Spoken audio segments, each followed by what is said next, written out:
নাম আলমগীর হোসেন। আমি পরিবহন ব্যবসায়ী।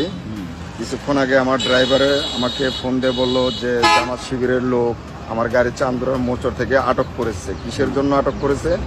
তারা আগামীকালকে তাদের সমাবেশ আছে, সমাবেশের কারণে তারা আজকে গাড়ি আটক করছে। তাই আমি বললাম যে কালকে তাদের সাথে আমি কথাও বলছি, যে তাদেরকে আমি রিকোয়েস্ট করে বললাম যে ভাই আগামীকালকে আপনাদের প্রোগ্রাম, আপনি আমার গাড়ি আজকে আটক করবেন কেন?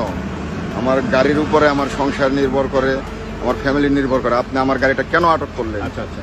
সে আমাকে বললো যে আপনার গাড়ি আটক করছে, আপনার গাড়ি এখন ছেড়ে দেবো, গাড়ির কাগজ রেখে আমি ছেড়ে দেবো, কালকে যাতে আপনার গাড়িটা এখানে আসে সেই জন্য আমি গাড়ির কাগজ রেখে দিলাম। তো ওনাকে আমি প্রশ্ন করলাম যে ভাই কাগজ ছাড়া যদি আমার গাড়িটা এখন ঢাকা ঢুকে প্রবেশ করে, তাহলে সার্জেন্ট পুলিশ আমার গাড়ির কাগজ চেক করতে পারে, তারা যদি আমার গাড়ির কাগজ না পায় আমার গাড়ির ডাম্পিং করতে পারে, মামলা দিতে পারে, জরিমানা করতে পারে, এটার দায়ভার কে নেবে?